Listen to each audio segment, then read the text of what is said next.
A very good afternoon to all of you. And as Torsten says, this event has been a long time coming. So 594 days after the last TAPA EMEA face-to-face conference, let's get down to business. As we all know, over these 594 days, supply chains have faced historic challenges, and not just from COVID. So what was it like to be on the front line of such unprecedented disruption? Well, I'm delighted to say our keynote speaker is joining us now to share his company's supply chain experience of these major events. Michael Arner has spent the last 20 years with Sony Interactive Entertainment.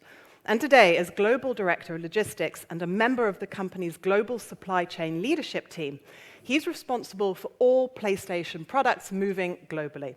So let's hear from him now. Michael, a very warm welcome to you. The stage is yours.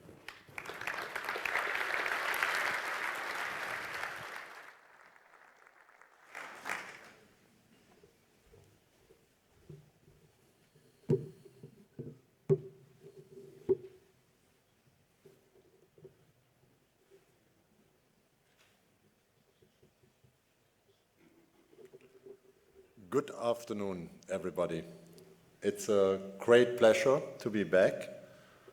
Some of you know me from maybe 2004, when I actually met Torsten first time as the membership lead and a few other faces. And since then, a lot has happened. I'm still working for the same company, for Sony Interactive Entertainment, and I'm kind of had various roles in that company, but I decided together with my boss at that time to join TAPA. And that was the right decision because we are more connected and more committed than ever before to TAPA. Our product is quite in demand, and I have to say it's not about only the value, it's about the sheer risk. So we even decided 3 years ago to hire a risk and security manager. He is somewhere in the room, I hope. I have not seen him yet. Hi, Kieran. Now, I have to see now. We are seeing this one now. Okay, I have to see here. Yeah, welcome again. And next slide. Just quickly, it's small print. It's not for everybody to read, but for those who want to take pictures, please feel free. I mean, you can get it anyway later. There's nothing confidential, nothing secret. It's just public. You only need to find out where you can download it freely on the internet. So most of the slides I've stolen from somebody. As we are part of the Sony Corporation, I have to call out that we are very committed to reduce our carbon emission and footprint, and that is a corporate initiative, but also very high at Sony Interactive Entertainment. Now, again, a corporate slide. You can see we were in good company with some other entertainment Sony companies with pictures and music. And yeah, we are collaborating a lot. We in the past also did a lot with, of course, with the electronics, with the TV guys from Sony, because without the TV you can't unfortunately play the games. So we need a medium to look at. And yeah, we are doing well, and we have a big growth ahead of us. And of course, the pandemic helped us to kind of force and make sure that all the digitization, which we started years ago, has only got more pace, and we are now really where we want to be. Now, for those who want to know how much we sold and why there are no PlayStations to buy, here are maybe some of the answers. We've now, a few days ago, announced that we sold 20 million PS5 worldwide. That is not nothing, and the launch was only in November the year before last. And when you look at this number, this is a bit the answer, and Sam, we spoke about this earlier. Why can't you get PlayStations? Now, the issue is, with PS4, that was already high in demand, and we were selling 80,000 units in 9 days at the launch of PS4, 7-8 years ago. With PS5, we sold 80,000 in 82 minutes. And that's the answer. We don't know why, but we have apparently a great community who love PlayStation, and because the demand is so high, we simply can't manufacture enough, and with no issues. The main root cause of all our issues, like everybody here in the room, is chips. My car is delayed, which I ordered last summer. Laptops, iPhones, computers, anything is late due to the global chip supply.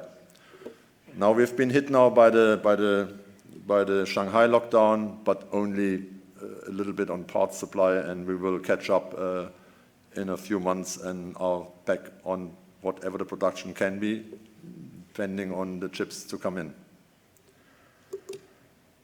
Also, we have new markets. We've, over the last few years, grown our so-called opportunity markets, and we have markets like in China, though small within the bigger Sony PlayStation environment, but growing rapidly. And I even didn't know, and that's why I found this slide very interesting. We had from 2000, the previous financial year to last financial year, China has grown significantly and is now bigger than one of our bigger territories in Europe, Italy. And I believe the growth will continue. So whatever we produce in the factories has to be allocated across the entire globe. Now also, and here I'm bringing a bit the link to security, although Thorsten asked me to not talk about security, more about the supply chain challenges, but security is part of it, and that's why I have to a little bit talk about it. We've become, this year, we ranked 9 the year before, and we are now ranking 7 in the global brand recognition. It's more something for marketing people, but that recognition, that brand image means we are at risk. It's easy to sell. It's just a little box, well, it's a heavy box, 7 kilos, but it's, it's stolen, it falls off a truck, and it's a few hours later already sold and shipped somewhere, which we meanwhile can track. We are tracking every single console which has been stolen to help the police forces to maybe get the criminals, but it's not easy. Right, let's move on. Overall, PS5 is a success story. We decided to launch it in the middle of the pandemic, which was a smart decision. If we would have launched a year later, we probably could have not made it as good as we did it in the first year of COVID. We just had all our inbound done. We had to, that's on the next slide, we had actually some countries where, where is it, sorry, where we had to fly. It was actually to Australia, which is part of Europe, for those who don't know, at least for PlayStation. We had to fly 20,000 consoles because the first vessels arrived late in Sydney, and that was the start of the global shipping crisis. At that time we thought, something went wrong, went wrong with the booking, but actually it was Sydney the first one where the vessels took longer, where the ports got congested, followed by the UK, and then shortly after it was everywhere. So we are not only now growing our retail market, we've had as an objective since 2 years, we are a retailer. We want to become the biggest retailer in the gaming segment worldwide. We launched with the PS5 launch in Americas, and we started last November in Europe. And we will next year, end of this year, early next year, 23, we will add more countries like Spain, Portugal, Italy, Austria, to the already existing France, Benelux, Germany, and the UK, Ireland. So we are rapidly growing, and let's hope that as of 23, we get the chips we really need to make more PlayStation and keep our customers satisfied. Just very briefly, it's very big in the news recently. ESG is a big keyword. I will not go into detail, it's not the right audience, but I want to make sure that those which also work for corporate organizations know that we are taking this very serious. Our CEO has found a new department, which is led by a previous guy in Europe, one of my peers, and our CEO and the whole board takes that very seriously, and we do a lot. We not only talk about it, we do a lot, and we have people very, very much engaged in this area. Now, let's start the presentation. That was just the intro. Now, I deliberately put a bit of, I can't do it around the corner here. You're not supposed to read that. You will, if you listen, you you will get to see all these little lines, and that is kind of the red line of my presentation.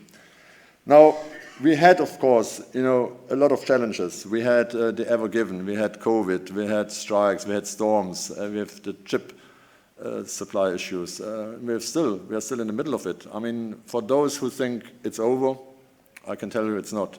It might feel at the moment a bit relaxed, after Christmas, now it's summer, everybody's happy, you can go out, but no.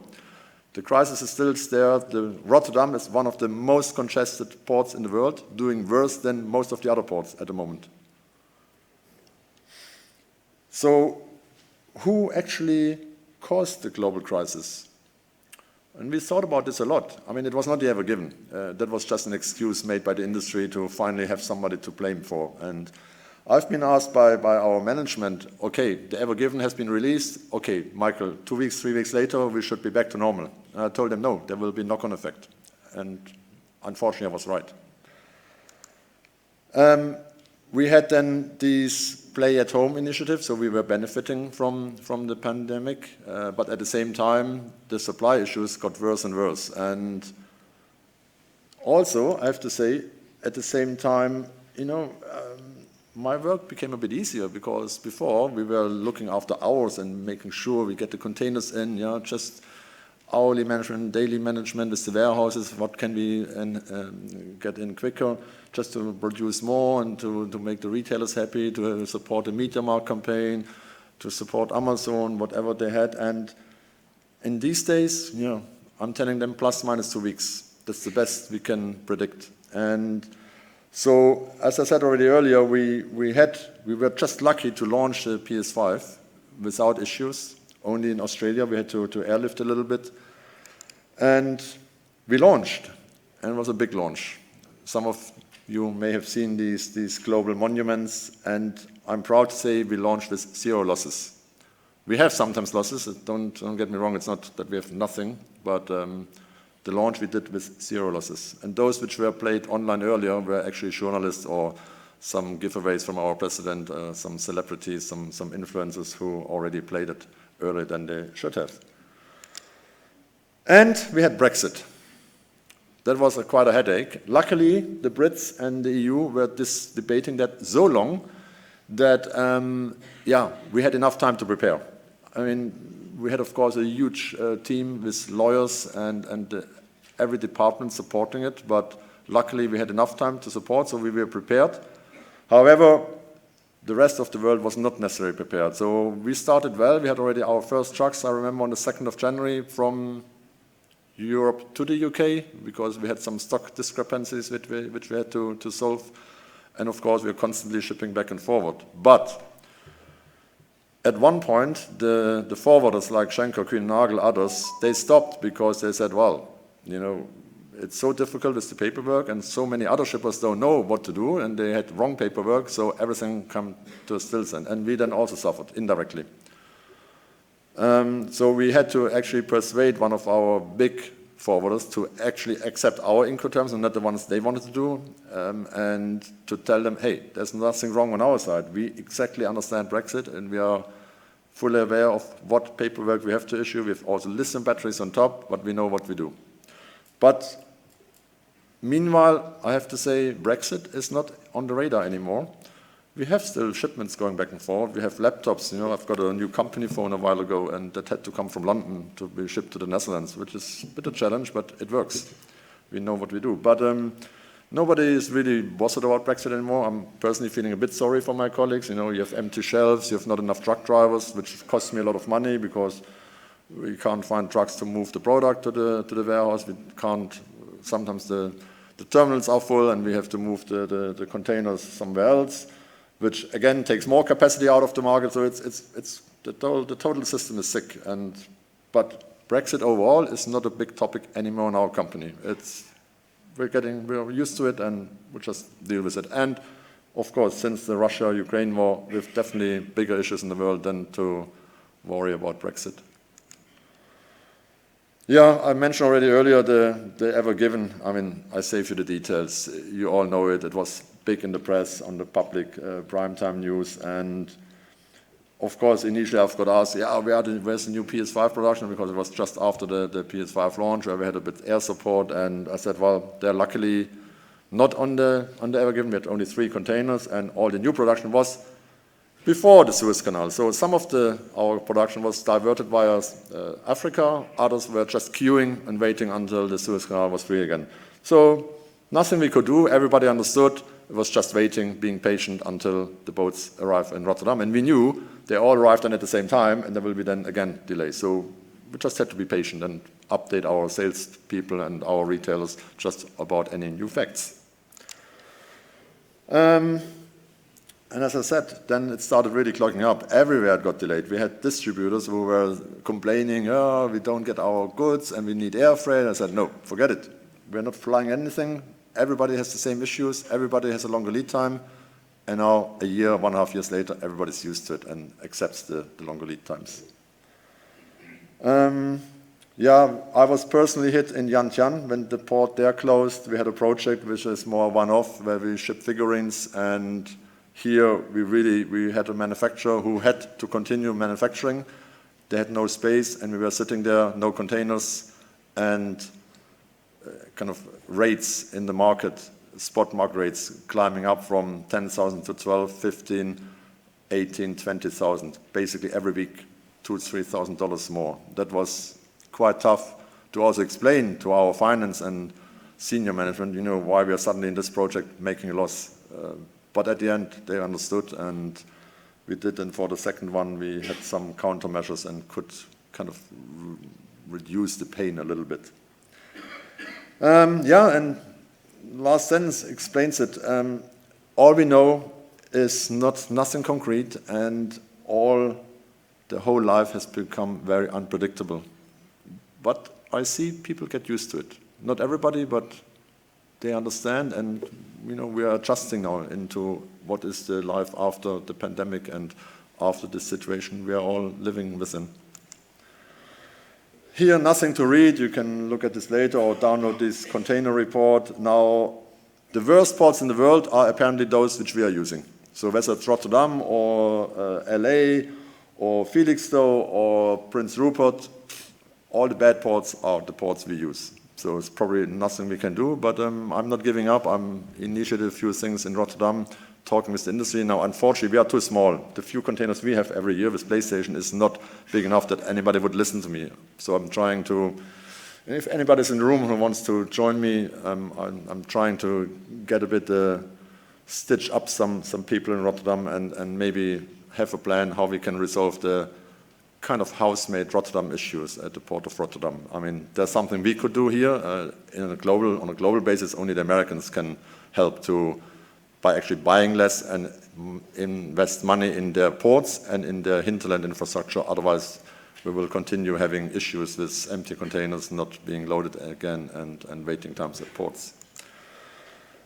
Right, the second airlift we did then last year, just to support a bit our salespeople and not let retailers wait too long. There are key moments when you want to sell, and we've done this excellent. It was like one of the best air projects I've done in my career, with a great forwarder, actually two, but one lead forwarder, and the warehouse did understand what it means to be flexible in the air business. It's not like smoothing everything, and we had a fantastic airlift, and we finished bang on time, and no losses, all on a very high security level, of course, following the TSR1 carriers, FSIA warehouses, and from a touchdown I was on that day when I took these pictures, I was in Schiphol, and the plane landed, was at the stand at 9, and the first trucks were unloaded at our warehouse in Holland at 4 p.m., and that is amazing. So fast turnaround time on the highest possible security level.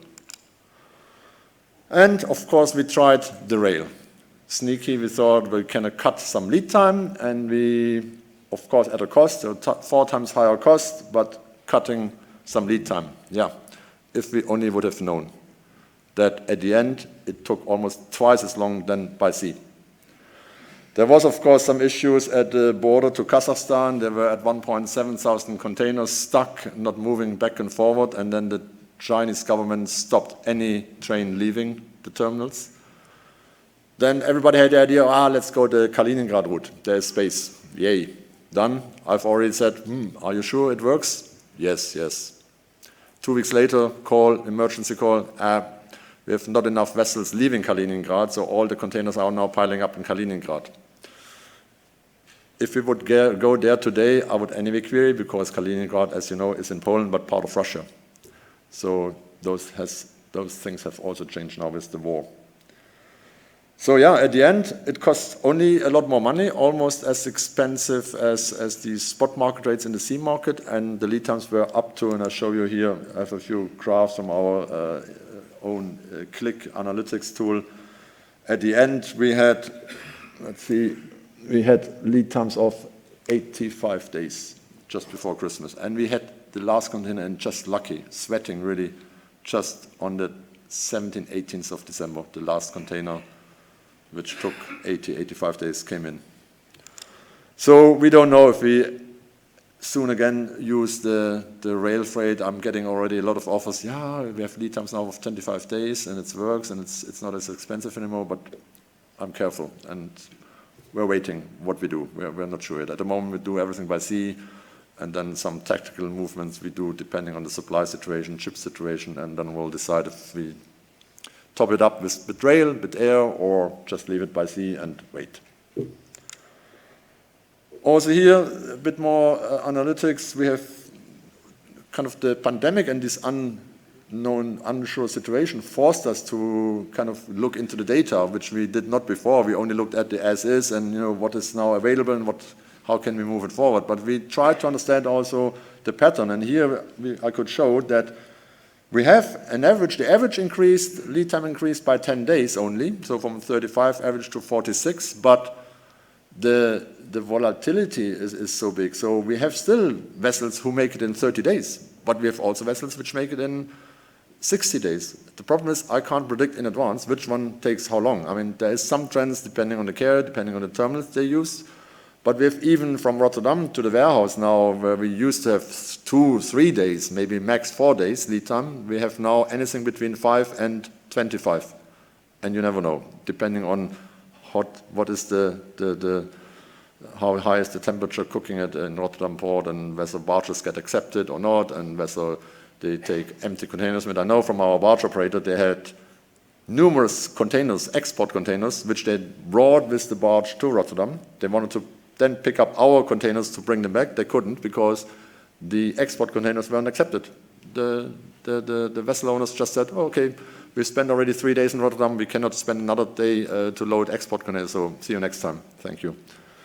These are really challenges and they are unpredictable. Nobody can plan for that. It just happens and you find out in the morning or you find out in the afternoon what looked like in the morning still a good plan.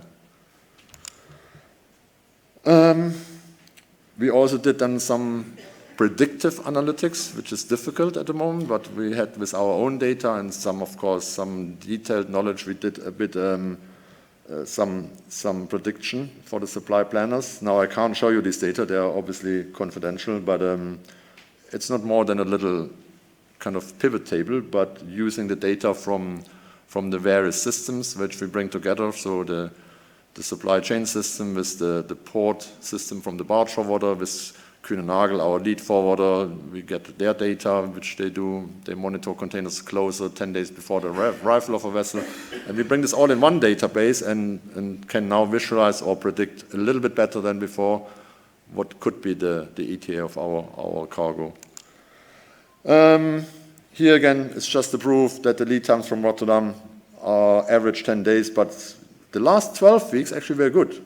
Not 1 week was longer average than 10 days, but before you see it starts in January, yeah, it's everything between 5-6 days and 21 in that period. And if that was not enough, last year, December 1, we had a fire. Complete stock burned down. I don't want to disclose where it was. Maybe some of you have seen the pictures on the internet. We lost $5 million stock. It was service stock from our repair operation, and we even lost consoles which were from consumers, which were sent them in because of a faulty thing, and so gone. Now I don't have to tell you what that meant. More work and more supply issues. We had to use now mint stock to replace the service dock, which was on fire. Was nothing we could do. It was an electrical failure of a device, and the site burned down.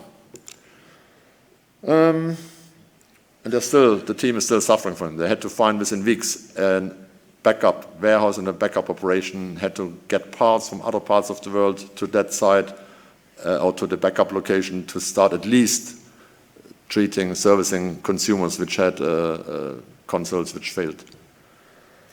Yeah, and now we are almost here in May 22. I mean, as I said, the Rotterdam port is congested as before. We were suffering a bit from the Shanghai lockdown. We had a period after the air freight program where we had only 5 containers per week in our warehouse. I mean, that is not enough for a warehouse to keep the people busy, and we go sometimes from one extreme to the other, but we take what we get. Now, almost at the end, I said I will answer the questions why there are not still enough PlayStation 5 to buy. I think you've seen it. Why? I mean, the sheer demand and, of course, some chip supply issues. Who caused the global ocean freight? In my opinion, the USA, and we've seen this actually at the last conference. There was a few great speakers on the first day talking about ocean, and I think also the other modes. And here there were a few great statistics from the data. They could show where you can see why the USA, with their huge demand, 25% increase in consumer demand, was actually the starting point to trigger this whole chaos we have today. And yeah, when will it be released and by who? Yeah, again, I said it earlier, the USA, they have to invest in their port infrastructure and in the hinterland capacity and infrastructure. That's the only way to get out of that. Or buying less. That would be, of course, indirectly also solve the problem, but at the moment, that is not the case.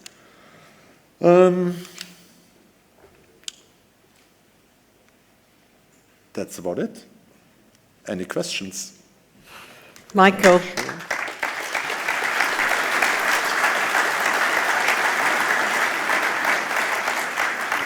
Thank you very much, Michael, for that really interesting and detailed presentation, which I'm sure will have resonated with the audience. Do you want to come and join me over here, and we'll have a couple of questions now.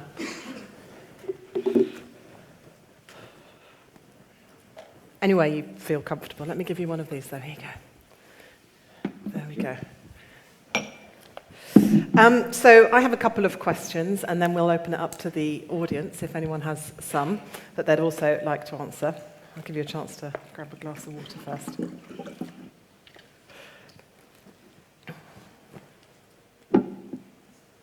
Okay. So how did the pandemic and the supply chain challenges impact both your work and private life? Because as a logistics manager, working from home can't have been easy. Yeah, indeed. That was it was challenging at the beginning, quite frustrating. I remember I was in Stuttgart with my mom. She had a bit of a crisis, and she's meanwhile 82. It had nothing to do with COVID, but that was challenging. And at work, yeah, we needed to get used to it. We wanted to do a test, actually. Our IT wanted to do a stress test with our IT. Everybody was supposed to work from home a day and connect via the VPN. Now, the test was cancelled because there was already a lockdown in some countries, and we just did it, and it worked. I'm sure everyone here is wondering when the ports and shipping lines will be operating back to normal. Do you have any insight that you can share on this? In Europe, I hope I'll find some people who will support us to maybe do something, some initiative. In America, maybe with the American president, I don't know. It's a big problem, and I said it during the presentation. I really don't know. Watch this space. Do we have any questions from the floor? If anybody would like to answer one, we've got a couple of people with microphones, so put your hand up nice and high, and then the TAPA EMEA team will come and ask you. I can see we've got one here at the front. Would you like to stand up, sir? And if you could just introduce yourselves before you ask your question, that would be fantastic. Thank you. Yeah, thanks. It's Jan Poppelbaum from Volkswagen, and I just have a question relating to the shipping from East Asia.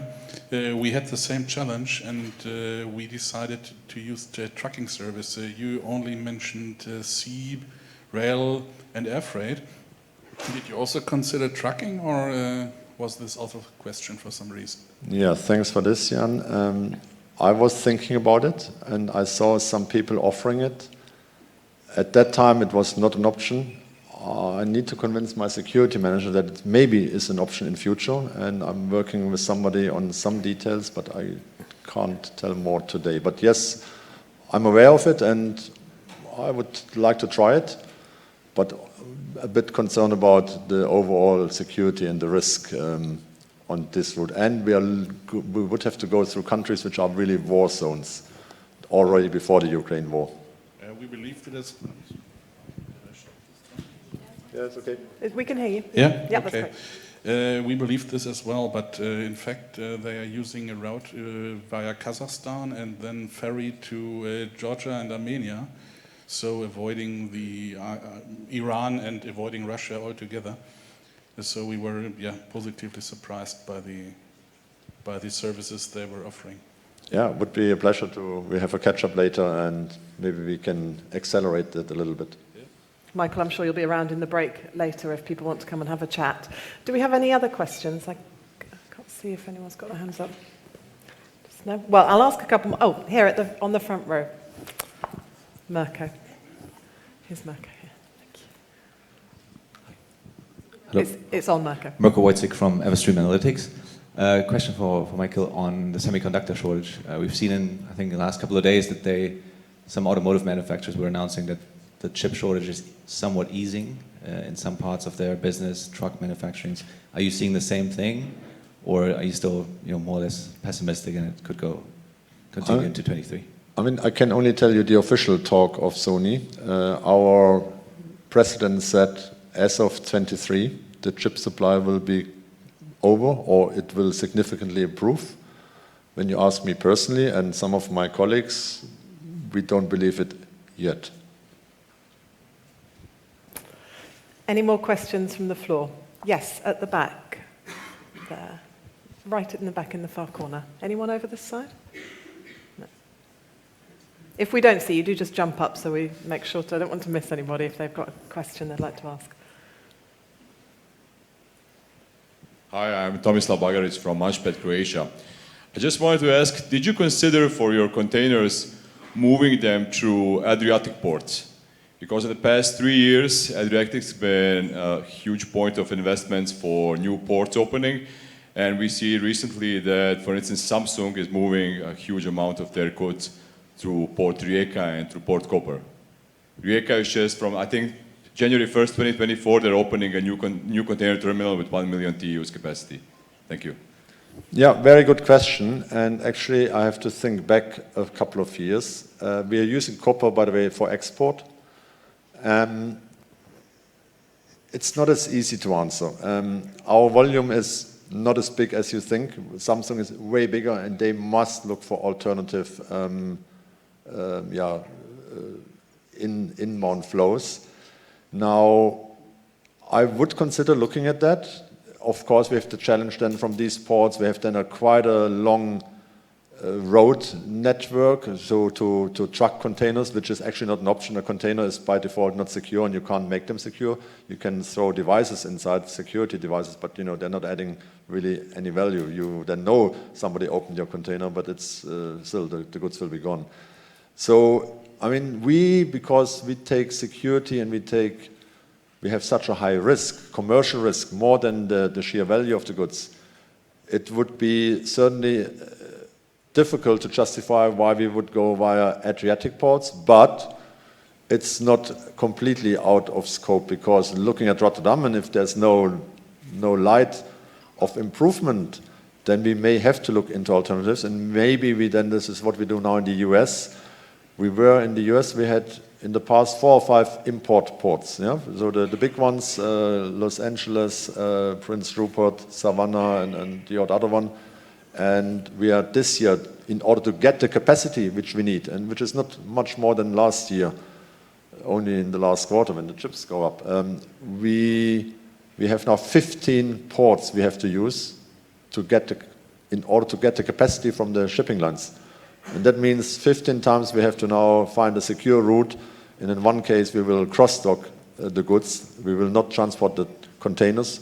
We cross-dock them in a warehouse and kind of out of the container into a secure truck, and only then we do the journey to the final destination, because we simply could not take the risk on that route. On another route, we go by rail, whereas the rail part is good and secure, relatively secure. Here we have issues in the last mile on the railhead, and basically the last miles to the warehouse is the issue where we have theft, or at least petty theft, but you know, every piece counts, and we are striving for 0 losses. I hope that answers the question, but yes, we will look into it. Michael, let me come back to you. At TAPA EMEA, we know you as a logistics manager responsible for risk and security management.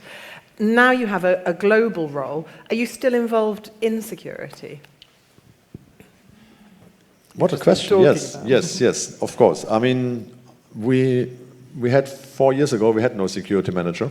We had to lose a few big non-announced products first to then make the company realize maybe it's good to have also a security manager. And it's not only a hobby of Michael and others in the world at the end of the day. And now they are not reporting into me and into the logistics organization, but they are part of the supply chain organization. And that's why, yes, they are. I'm considering them. We have 2, one in America, one in Europe. I consider them part of the team, although they report into another VP. And let me just ask you one more question before we wrap up. Global corporations like Sony and PlayStation are facing great cost pressures. How do you find the balance between the procurement pressures on cost and what a security manager wants in terms of money for all the different measures and risk mitigation? That's a real good one, and I'm happy to answer it. As we are a very small organization with a big brand name, but we are small, we are also very streamlined, not many layers, and I'm lucky, different to some in the cigarettes industry and others. I'm procurement, I'm logistics, and to a degree security. So I can talk the whole day to myself. So in the morning, I argue about the cost. In the afternoon, I'll fight for more security money. And in the evening, I'll make sure we have a smooth flow with the warehouses. Nice to have someone you work with that you get on with then. Excellent. Well, finally, and I suppose probably the biggest question of the minds of most of our audience members, you did slightly mention it, but can you get us a PS5 if we pay? How much would you pay? I'd have to speak to Torsten about that. Impossible, I'm afraid. Even I can't buy a PlayStation. I got one for free for the launch, but I had to pay a lot of taxes in the Netherlands, so I was considering to not accept the gift. No, we have no staff sales yet. First, the chip supply needs to become better, and then first our consumers, retailers, and then, of course, at one point, the staff sales will open. So do we know when PS6 is launching then? That's a good one. And PS7, PS8, who has more? Well, we'll look forward to those. Michael, thank you once again for such a fantastic talk and for answering all these questions. Pleasure. Thank you.